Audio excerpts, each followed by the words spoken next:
Good evening, ladies and gentlemen, feds and degenerates, cuckolds of all ages. It's that time once again. It's time for Mild's Culture Plate. I am your host, Mild Kevin Miles, and it is Saturday, August 24th, 2024. And you're locked right in for a good show. Now, I will have to admit, some of my preparation for the show was a little rushed, and I did manage to mash a few extra stories in there at the end. I don't quite have a "Love Does Admonish" segment queued up yet, but we'll do it together. Fuck it, we'll do it live. I'm not going to drink whiskey tonight just because I simply don't. I can't do the whiskey tonight. Don't feel like it. So yeah, folks, welcome. If anyone out there is in the chat, please come on in, say hello. Even though I'm not drinking whiskey, I will give you a shout out. I'll toast you with my bottle of water here, and we'll we'll take a sip together, and we'll go from there. In fact, let me go ahead and get a little sip of water before I start ranting here. And I will have some rants on the show today. We'll be ranting quite a bit on the show today. Uh-oh, got phones near the microphone. Cell phones always make the microphones go. Yeah, can't do that shit. All right, now we're locked in. Okay, so folks, let me start off by once again saying welcome. I've taken the last two shows off. We are back. I'm going to try to make up those shows at some future date, but right now I don't necessarily have plans, uh, solid plans to do that. We're going to see how the next couple weeks go. I mean, we got the holiday weekend coming up next weekend. And yeah, I'm going to be wanting to do some more real life stuff. So I can't commit to anything right now. I'm having a good time away from the internet. And as we get closer to election day, the internet is getting worse and worse. And the more time I spend seeing and talking about politics online, especially on Twitter, the more depressed I get because quite frankly, it's the algorithms. The algorithms feed you people to fight with. I'm convinced of that. Is there anyone else out there who's been noticing this, who has been, seeing people who are politically extremely on the opposite side and just with the dumbest takes being shoveled in their face on all social media, whether it be Facebook or X? I feel like every time, like, it's people I don't follow, it's Facebook groups I'm not in. It's quite literally the dumbest takes being algorithmed into my face. And look, I don't want the internet to be an echo chamber. I'm not looking to be just surrounded by people who agree with me. Let me make that very clear. But the idea that every time I log on to social media, 80% of my feed are people making dumb arguments from a position I don't support. And these people are people I don't follow. I don't care to know. It's bait. And you may have noticed if you follow me on Twitter, which links down in the description, folks. Links to all my social media down in the description. If you follow me on Twitter, you may have noticed all day today, I've just been retweeting all of these with quick barbs about quote unquote the party of big government. And I say, look, the party of big government's stupid for this reason. The party of big government's stupid for that reason. Because it's all Democrat talking points that make absolutely no logical sense, or are logical inconsistencies with other things the party of big big government has promoted. So I just kind of wanted to start off with that. I got kind of sidetracked. I wanted to just kind of apologize for the week off I took. Had to get off the internet for a while and go experience the real world for a while. And To be honest, it didn't help with this feeling of division. It didn't help with this wanting to get away from politics because unfortunately, one of the areas I went to was Minneapolis. And if you're not aware, Minneapolis is really a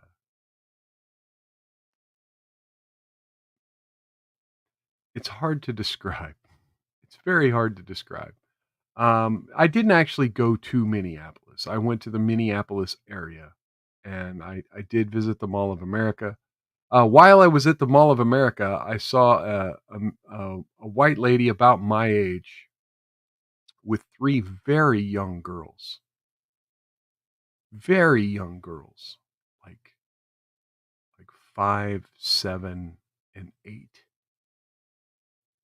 and all 4 of them were wearing Kamala Harris T-shirts.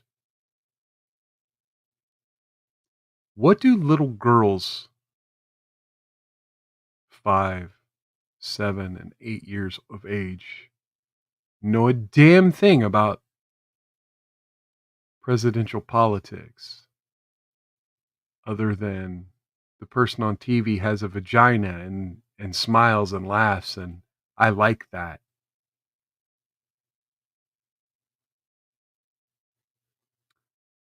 So yeah, I'm a little depressed at the division in this country around election season because we get into these little boxes of every single issue has to come down to, well, who are you going to vote for? What are you going to tell your kids about what you're doing for this election? No. Who I'm going to vote for is not important. Who you're going to vote for is not important. If you're going to vote for Harris, you're going to vote for Vermin Supreme. I don't care. I don't care. You're going to vote for Jill Stein. I don't care. You're going to vote for Chase Oliver. I don't care. We can have a conversation and I can give you the reasons why I think I'm going to have to vote for Donald Trump. But that doesn't make me less of a person. That doesn't, I've seen all these hot takes over the last 24 hours, which, by the way, yesterday, Bobby Kennedy Jr. dropped out of the race and endorsed President Donald Trump. After this happened, I have been seeing a nonstop barrage of reasons why Bobby Kennedy has lost his damn mind from left-wing media, politicians, influencers, all over media, social media, and the like. Now, granted, this should have been enough to get me to get offline for a while, but no. I just took mental note of it, scratched my head, and kept going. But it took no time for them to get members of the Kennedy family to come out against Bobby, college roommates to claim he sold them cocaine, and friends of his to tell wild stories on their Substack or whatever that website, the other website that they write things on for subscription dollars. These people wasted no time. All it took was for Bobby Kennedy to say, "Yeah, I think Trump might be the better candidate in this election." For everyone to lose their collective fucking minds. I believe the New York Times had an article that said something about Bobby Kennedy, champion of the environment, endorses drill baby drill platform. Come on. The man gave a long speech yesterday, and we're not going to necessarily cover the speech. We're especially not going to cover it in full. The man gave a detailed speech about democracy, the media, the election process, his odds of winning, what the Democrat Party did to him. in the state of our democracy, in the state of war, in the state of health in this country, and explained in detail, exactly why he endorsed Donald Trump. And yet everyone's finding every other reason not to like the guy or to call him crazy or to call him every name in the book or to claim they never supported him. Sure. But to me, this just shows how afraid the left wing is at a unity ticket that includes Donald Trump, J.D. Vance, and Bobby Kennedy. It shows that the fear is there and they have to pull out every dirty trick in the book to move the needle. They're claiming, oh, this didn't help Trump in the polls at all, right? Well, then what are you afraid of? Why do you need to attack Bobby Kennedy after not talking about his campaign for months? Why all of a sudden the hit pieces?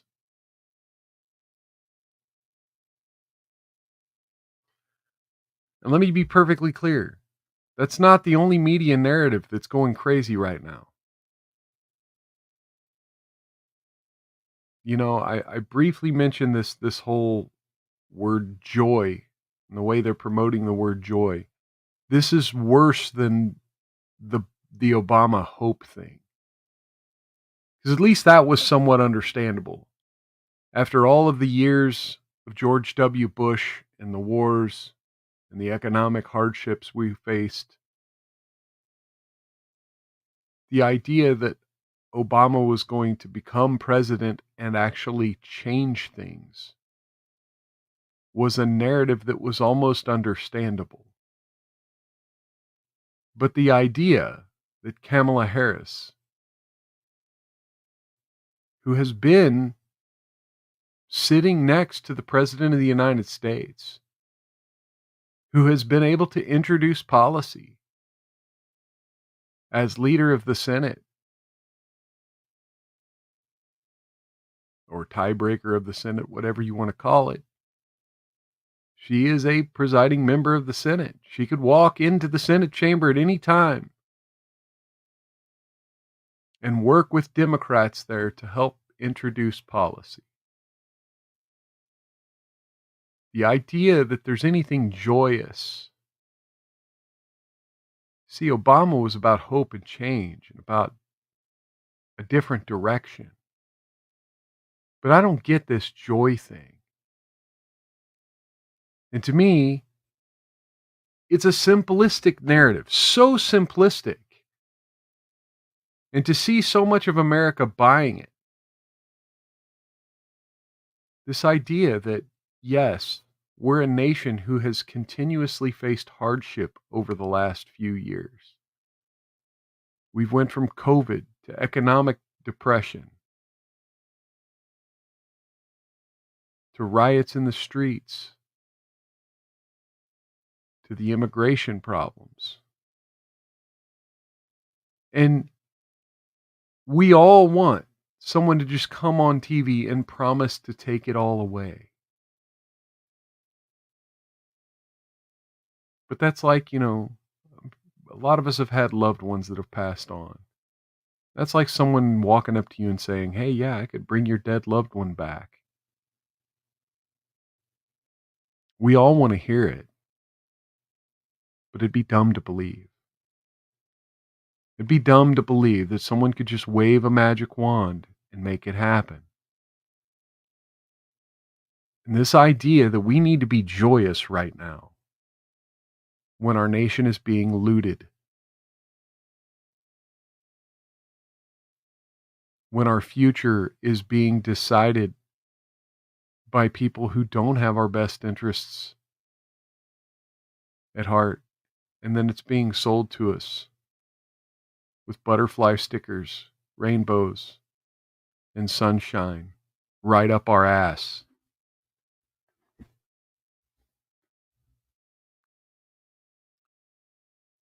I mean, anyone watching me already knows this shit, right? You're not falling for the rainbows and butterflies and happy. Look how happy Tim Walls' son is. Look, I don't agree with calling the kid names. I don't agree with bullying the kid online, talking a bunch of smack. But at the same time, all the people who seem to be clutching their damn pearls about it are some of the same people who had a lot to say about Nicholas Sandman and other youngsters who had the wrong political alignment, like Barron Trump.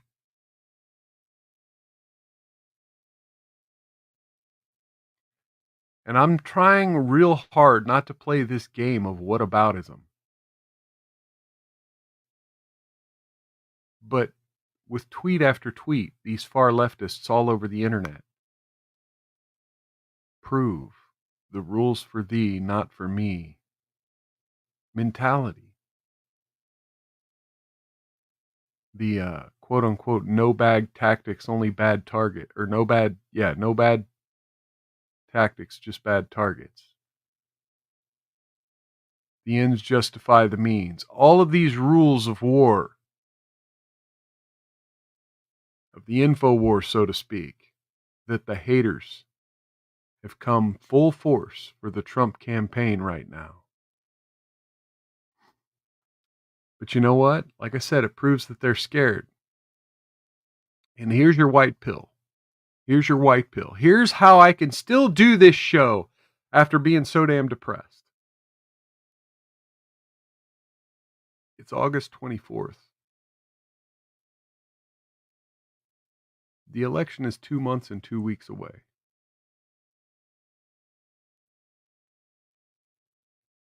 We still have 2 more months and 2 weeks until this election. Allegedly, we're at least still getting some kind of a debate at some point. Again, the details of the debate agreements somehow keep changing.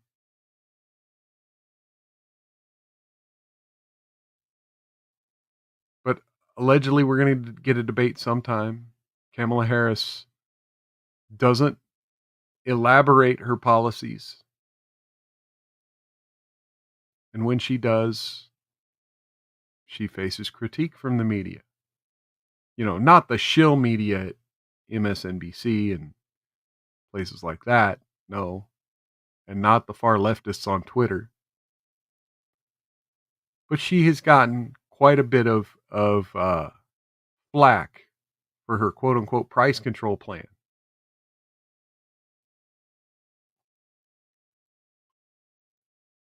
Her communist price control plan. I do see a lot of articles talking about how dangerous that is. And for that, I do thank the news media for at least talking about the importance of those issues. It proves we haven't completely lost our fourth estate.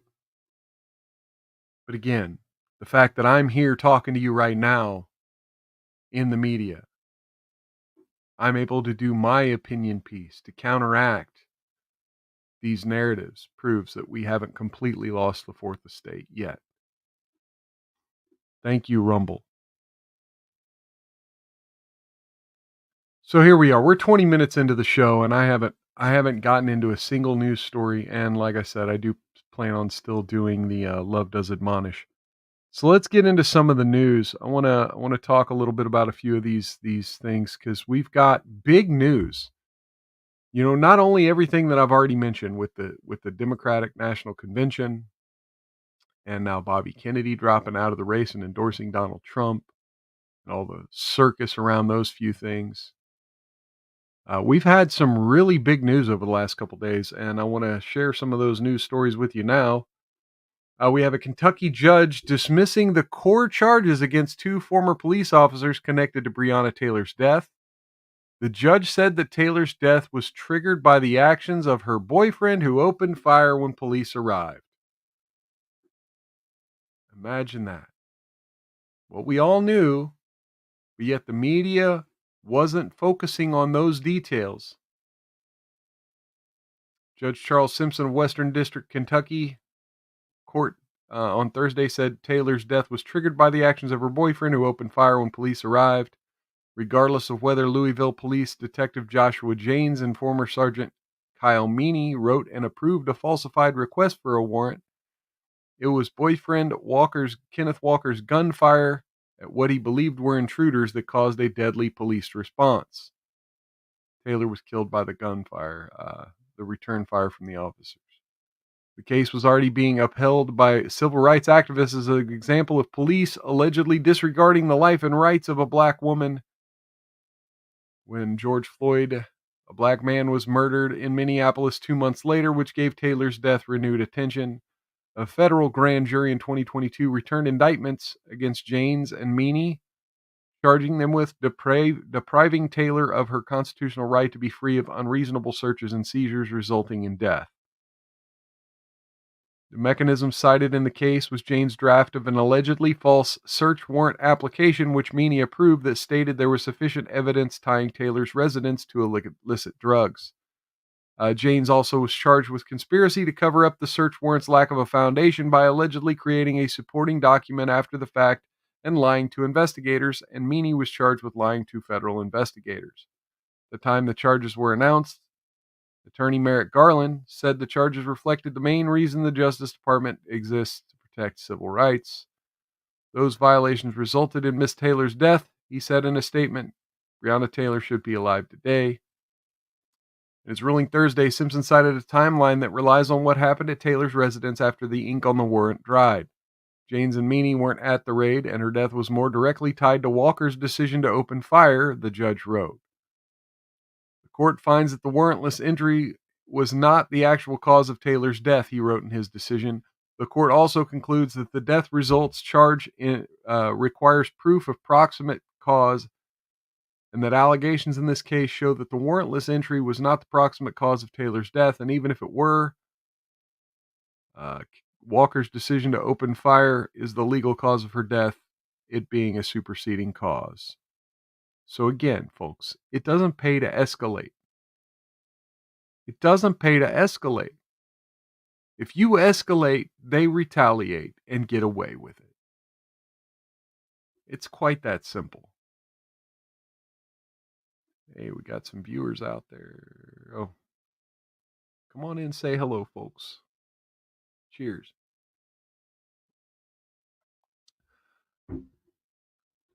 He said he Thomas Clay, the lawyer for Jane, said he expects the federal prosecutors to appeal. We're not out of the woods yet. If it comes down to going to trial, I'm looking forward to trying this case so the truth will come out. A federal case which also included charges against two other former Louisville police officials, Kelly Goodlett, who pled guilty in 2022 to conspiring to falsify the warrant application, and Brett Hankinson, charged with endangering the lives of Taylor Walker and nearby neighbors with unconstitutionally excessive force when he opened fire during the raid.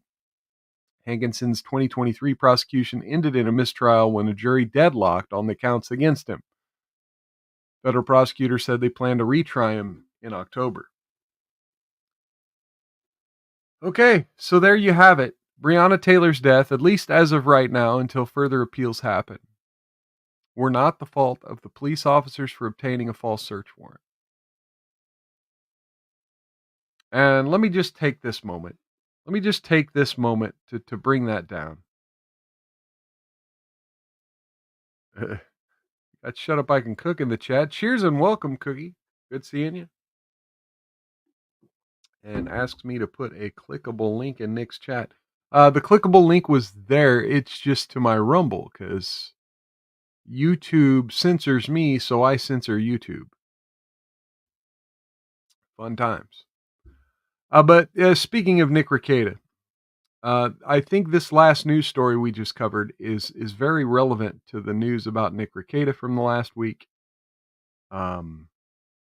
He is trying to suppress the search warrant on his home, saying that the details by which the search warrant was obtained were not correct. I mean, I think that last story is a little relevant. I don't think it matters. I think what matters is what happens when what the cops do when they get there. I don't think you're going to see a lot of these search warrants get overturned on on these things. I do wish Nick and his family the best. I always have, but man, that it's a long shot. It's a long shot. He's essentially trying to go after the video of his coke stream allegedly being edited on other third party channels that the police officer viewed and used that as a basis by which to obtain a search warrant. Cookie does not like me talking trash about Nick. I'm not talking trash. I'm just saying. Like I said, I wish him the best. I just think that this motion to suppress the search warrant's not going to go very far. I don't think it's a. We just saw that with that last news story that judges really don't care. Uh, Judges really don't care as much about what's in a search warrant affidavit as they do about what happens once the cops get there. Okay, so let's go to this. Let's go to the U.S. News and World Report, and we're going to do a couple stories about abortion here. New York crisis pregnancy centers can speak about abortion pill reversal, a judge rules. Two New York crisis pregnancy centers and a national anti-abortion group can now tell women about an unproven treatment to reverse the effects of mifepristone, a federal judge has ruled. A setback for efforts by the state's Democrat Attorney General to crack down on such claims. U.S. District Judge John Sinatra in Buffalo wrote a preliminary order late on Thursday that the U.S. Constitution's First Amendment guarantee of free speech protects the right of Gianna's House, Options Care Center, and the National Institute for Family and Life Advocates to quote unquote speak freely about abortion pill reversal and to say that it is safe and effective for a pregnant woman to use in consultation with her doctor. The order will remain in place while Sinatra, who is appointed by Donald Trump, considers the case more fully. It applies only to the two centers and the NIFLA. The court was right to affirm their freedom to tell interested women about this life-saving treatment option. Caleb Dalton of conservative legal group Alliance Defending Freedom, who represents the plaintiffs, said in a statement, "The Office of New York Attorney General Letitia James did not respond to a request for comment. Mifepristone is the first of a two-part drug regimen used for abortion, which is approved by USDA or U.S. Food and Drug Administration for terminating pregnancies in the first 10 weeks. Medication abortion counted for more than 60% of abortions last year. Proponents of the abortion reversal say mifepristone's effects can be blocked by a high dose of progesterone. There are no controlled clinical trials showing the procedure is safe or effective, and the American College of Obstetricians and Gynecologists says that it's not supported by science. Crisis pregnancy centers provide services to pregnant women with the goal of preventing them from having abortions, and some have advertised abortion pill reversal. So there we go. We have anti-abortion. And so yeah, when you make a win, when pro-life advocates win in one state, it always seems like there becomes a loss in another state. So while New York, there's a little win for the pro-life crew in New York, well, they lost in Ohio. Judge blocks an Ohio law mandating a 24-hour waiting period for abortions. I don't think we need to get too much into this. We disagree. Yeah, I think this story is going to be kind of obvious. Pro-lifers wanted a 24-hour law saying you had to wait 24 hours, so that way you had to kind of think about your abortion a little bit. And of course, leftists did not like that.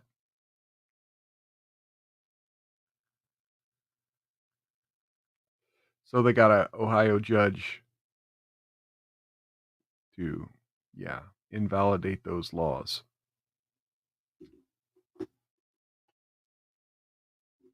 And I do think this paragraph here is important to note. The ruling comes after Ohioans voted to enshrine abortion rights into the state constitution, which the judge cited as his primary legal reasoning for invalidating the law.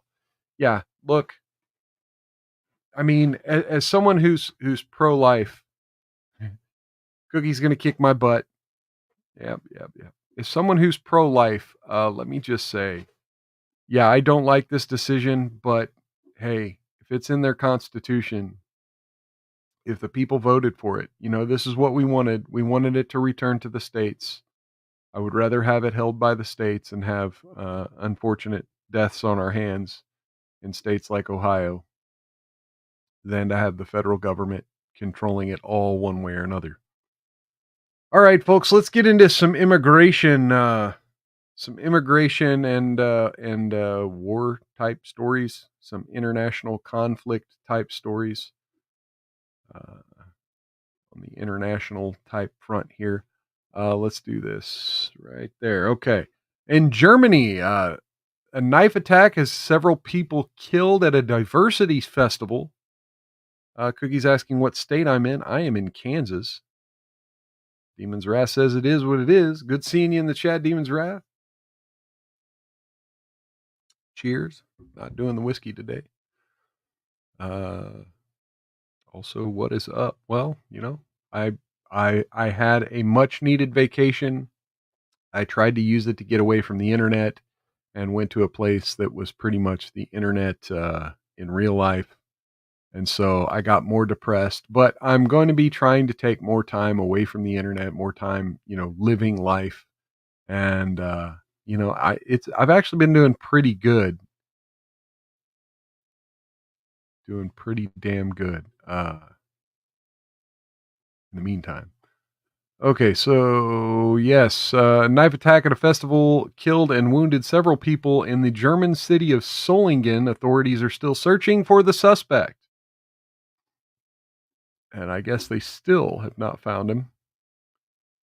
At least 3 people confirmed dead in the event billed as the Festival of Diversity has been canceled. The festival's purpose was to celebrate Solingen's 650th anniversary. News conference on Saturday, authorities said they'd not ruled out that it was a terrorist attack because no other explanation for the seemingly random violence made sense. They detained a 15-year-old boy who may have had prior knowledge of the attack but are not treating him as a suspect. Islamic State later claimed responsibility for the attack, though without providing evidence. The group said via its Telegram account they carried out the attack, quote, in revenge for Muslims in Palestine and everywhere, according to Reuters. The attack began shortly after 9:30 p.m. Friday, with the attacker stabbing several people during a live music performance. They really like Tiny Tally White Boy. All right. Cookie, I invited you. You said you were going to come to Kansas, and I invited you, and you didn't come. You stayed over there on the East Coast. Knife-wielding suspect killed 3 people and injured 8 others. 4 of the injured are still in critical condition. Solingen is called the City of Blades for its craftsmanship of fine swords, knives, scissors, and razors. City of Blades. Oh, no. I was not expecting that. So yeah, that just goes to show exactly why things like this are dangerous. Got Texas and other Republican states suing the Biden administration again over parole in place immigration program. 16 Republican states are suing to block a federal program that could potentially give nearly 500,000 immigrants without legal status who are married to U.S. citizens a path to citizenship. A coalition led by Ken Paxton, Attorney General of Texas, filed suit Friday to halt the program. Launched by Biden in June, court filings argue that the administration bypassed Congress to create a pathway to citizenship for blatant political purposes. Fuck yeah. Paxton said in a statement Friday that the plan violates the Constitution and actively worsens the illegal immigration disaster that is hurting Texas and our country. Cookie says that I'm packing. Sure, yeah. Cookie never comes. She's the never come queen. And deport them and the politicians now. Yes, I agree. Deport. Suit filed against Homeland Security. Secretary Mayorkas and other Biden administration officials accused the agency of attempting to parole spouses en masse, which the state contends is abuse of power. In a post on X, Florida Attorney General Ashley Moody said her state is challenging the parole in place policy because she believes the Biden administration is illegally using parole in a systematic way to advance their open borders agenda. White House spokesperson told CBS News the administration will, quote, vigorously defend the policy. Republican elected officials have continued to demonstrate that they are more focused on playing politics than helping American families or fixing our broken immigration system. This lawsuit is seeking to force U.S. citizens and their family, people who've lived in the United States for more than 10 years, to continue to live in the shadows. Whoa. The fucking weight of that statement. To be eligible for the program, immigrants must have lived continuously in the U.S. for at least 10 years, not pose a security threat, or have a disqualifying criminal history and have been married to a citizen by June 17th, the day before the program was announced. They must pay a $580 fee to apply and fill out a lengthy application. They apply to the DHS and, if approved, have 3 years to seek permanent residency. During that period, they can get work authorization. The administration estimates about 500,000 people could be eligible and 50,000 of their children. So there you go. There you go. Just let them across the border. So in other international news, we have this news story out of Afghanistan. So again, I want to highlight here. We were at war in Afghanistan for close to 20 years.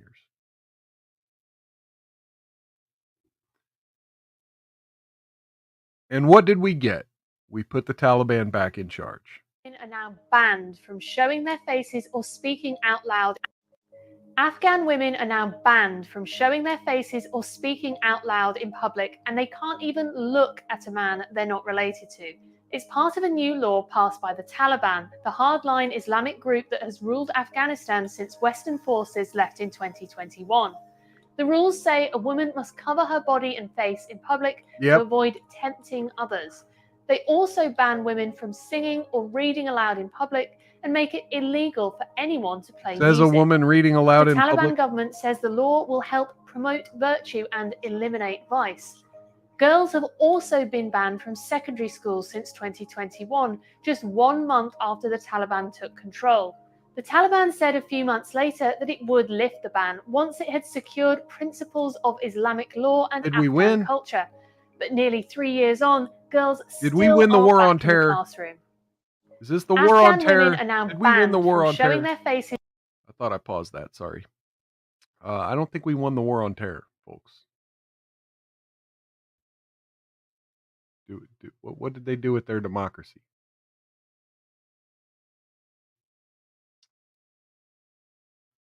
Okay, now we're going to quickly go to Birmingham, Alabama. Or you know what? No, let's not do that.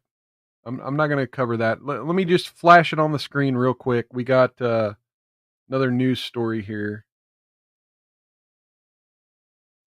out of Birmingham, Alabama. 3 arrested in connection to deadly ambush shooting, live streamed So yeah, people just, ambushed, I think it was a woman, right? Yeah, 21-year-old woman, Monarch Ridge Apartments. These 3 people ambushed her and murdered her while live streaming. So this is where we're at in the 21st century. We're live streaming murders, and yeah, 3 were arrested in Birmingham, Alabama on that. So that's what I'm not necessarily gonna cover in depth. I wanted to quickly, one other news story I'm not gonna cover in depth real quick. Feel free to, whoa, happy birthday, Cookie approaching. Uh, yeah. What? Yeah. Yeah, live streaming murder. We're doing that now.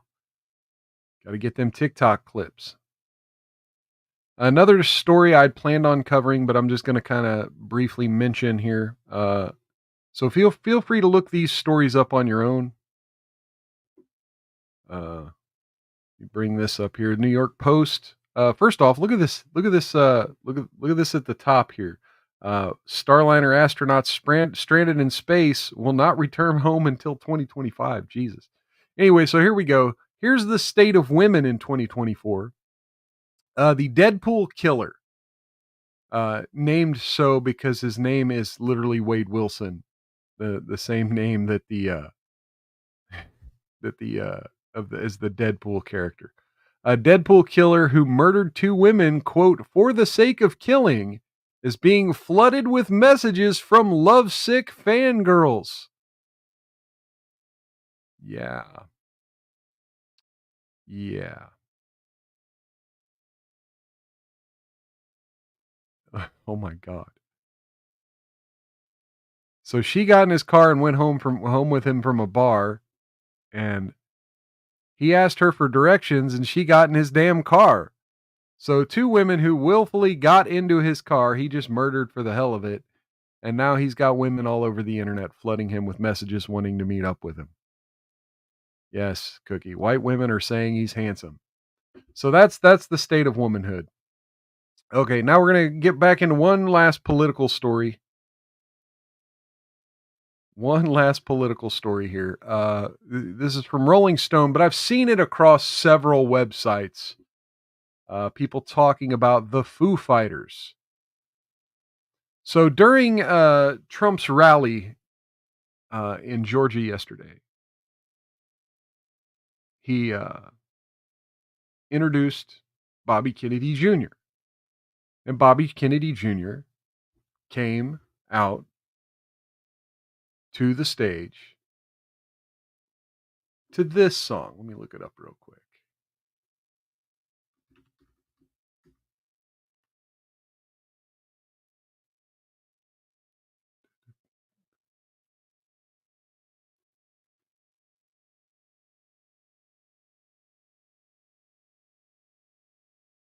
So yeah, Bobby Kennedy Jr. came out to the stage to this song. Now, the reason I'm playing this song is I want to make it very clear. Oh yeah, we are on YouTube, so I'm just going to stop it right there. Yep, yep. Sorry, a little bit of a C tease there. Yeah, I forgot I was on YouTube there for a second. Anyway, so yeah, the reason I'm playing that song is because yes, now they're coming out and saying Trump didn't have their permission. Okay.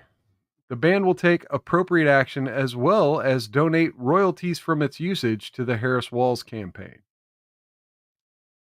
Oh God, go away, Rolling Stone ad.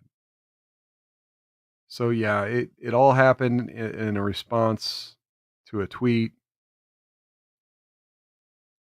Latest music staff who comes just days after Beyonce threatened to cease and desist against the Trump campaign after a 13-second video of using her freedom was posted on X.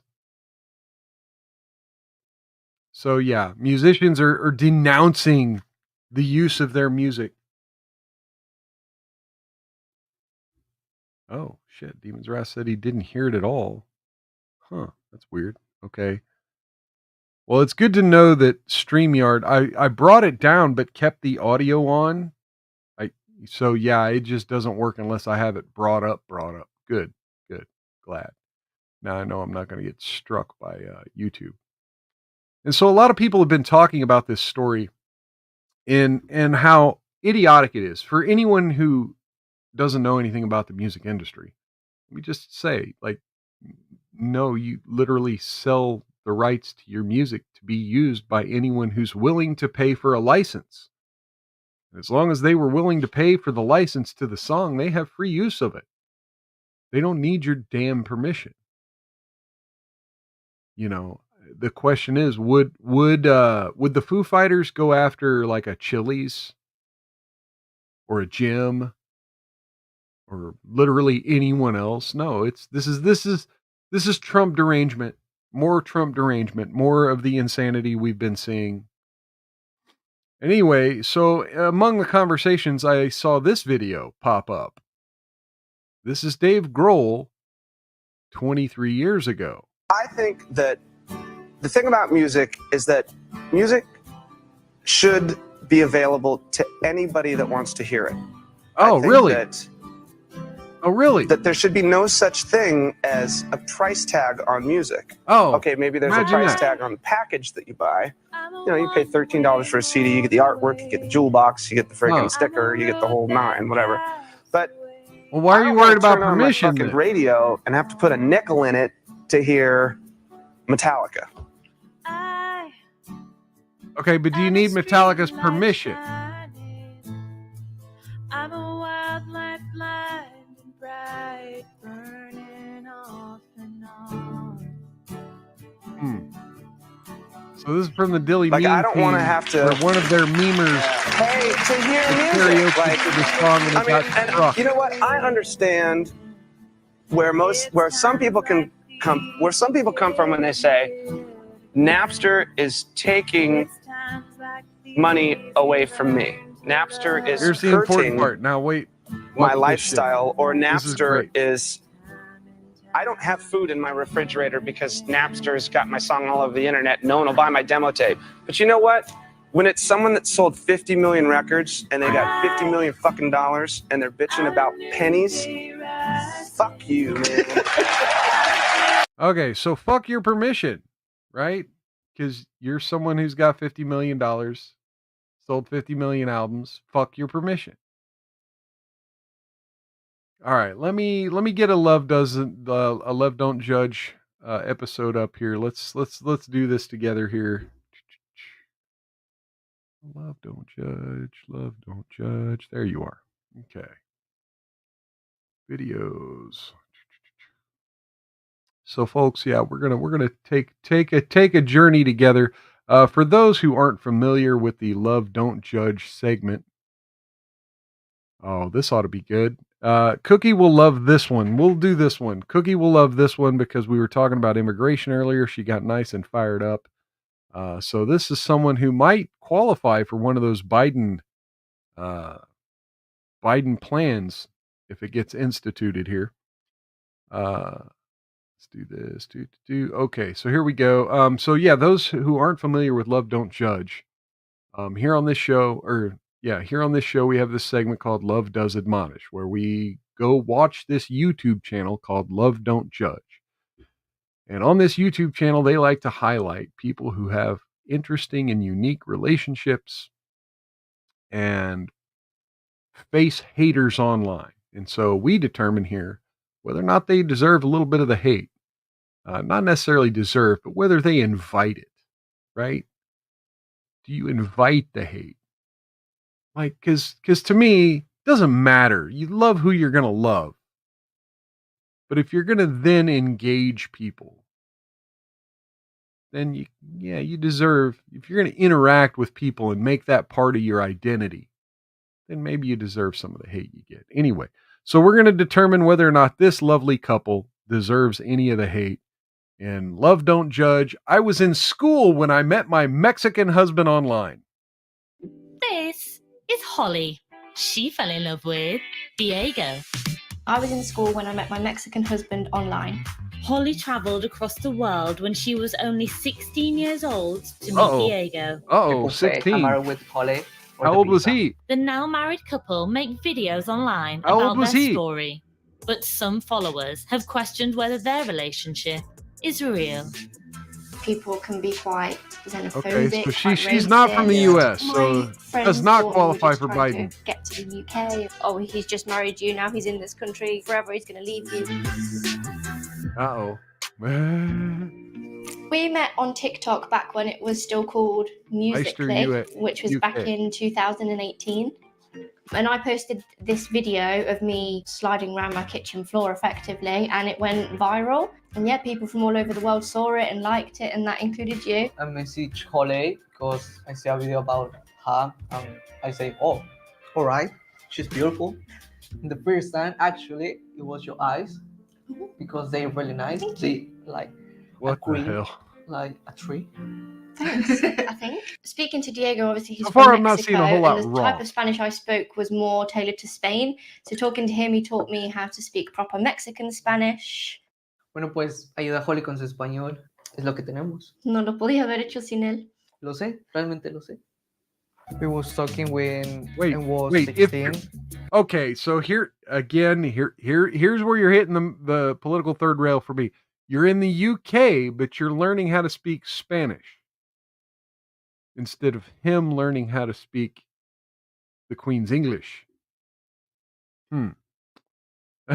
Cookie says, no Brits. Dear Lord, good night. Okay, good night, Cookie. And she was 15, and after a year and a month talking before meet. Okay, wait. I thought It's she was actually 16. Now you're saying she's 15. How old were you, dude? So we're talking for 10 months before we met in person.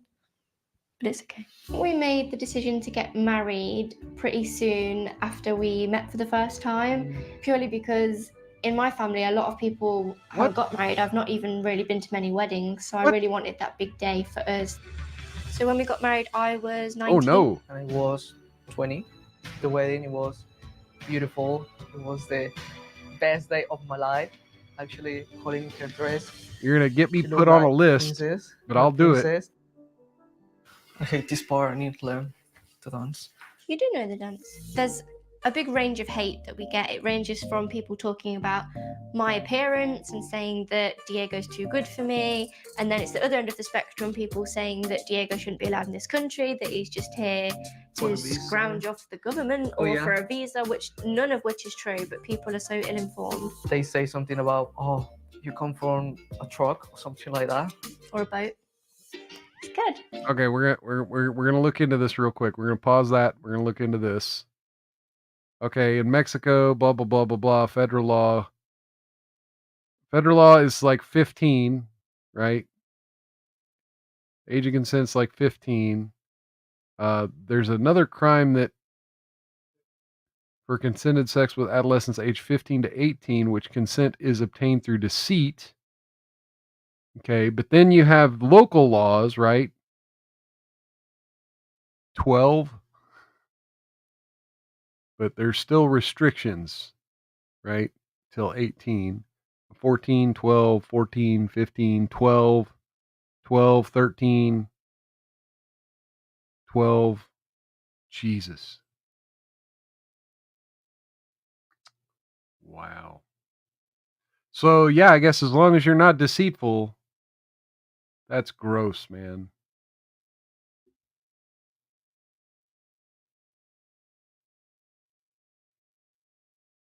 Okay. Unlawful. Well, what's lawful?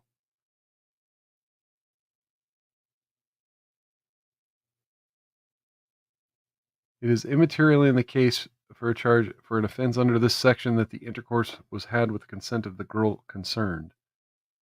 Yeah. Okay. Yeah, you're right. I can't read anymore. I can't read anymore. Yeah, Mexico doesn't get enough shade thrown at them. Okay. We'll go back to these folks. Cookie says she wanted a husband at 12, but that's just it. If a dude old enough to get married had wanted you at 12, that would have been fucked up. We did the arms the wrong way. You know, this was the problem. Fucking Milo Yiannopoulos, right? This is what got Milo Yiannopoulos canceled. Him saying, "Oh yeah, you know, when I was 15 or whatever, or 13, I was able to consent to sex with older men. No, you literally weren't. You were consenting to pedophiles. I think we get judged a lot because Oh yeah, Diego's they come from a different TikTok country. as People can be quite everyone on this xenophobic, channel is quite either TikTok or racist. OnlyFans. They say horrible things to me, but what we can say. Give us a full video in Spanish and then we'll believe you. How you've What? pulled him, I don't know. Now he's happy. He got the passport. Blink 4 times if you're being forced. Wait, he was 19 and she was 16 when they got married. At first, it did get to me a lot when we first started TikTok, to the point where Diego would delete the comments so that I couldn't see them. But in time, I've kind of had to learn. That's fucking and controlling. Tell myself that. That's fucking controlling. Your husband is deleting comments on your fucking social media so that you fucking are shielded from the haters. Cookie says her grandparents were married at 12. Well, yeah, but that was a different era. That wasn't an era where we had so many goddamn child predators. And if they were both 12, that's one thing. But you're not going to find 12-year-old boys nowadays who want to get married. The more these people hate, the more views we're going to get. Use the hate as a strategy to grow and more fool them. Thanks a lot, you idiot. Thanks a lot, Rachel. Thanks a lot. The judgment carried on TikTok after we got married, and probably got even stronger because that's when people started saying, oh, he's just married you, now he's in this country forever, he's going to leave you, which he didn't. And we're still here 5 years later. Okay. What we can say? He's not left me yet.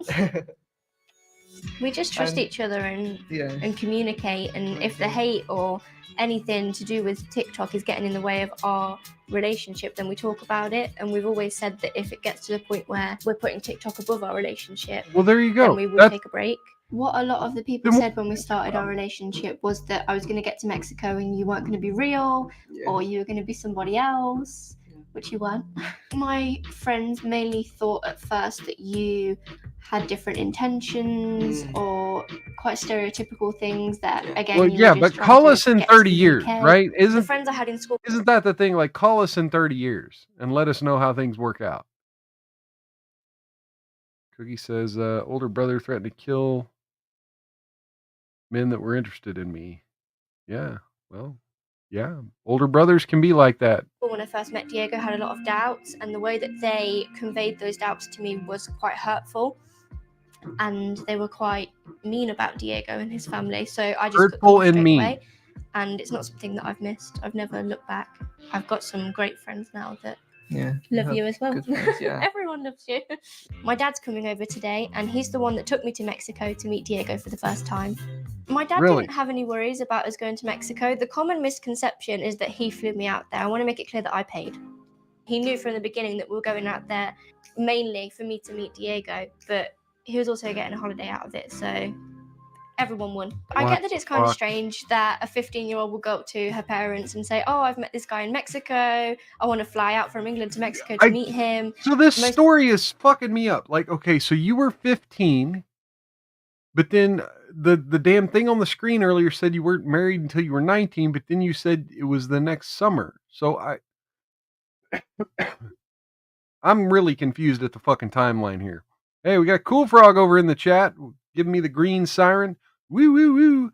Welcome to Rumble chat here. Good seeing you, brother. Cheers. I wish I could have joined you last night, but I had to get up at the crack of dawn today and go work an overtime shift.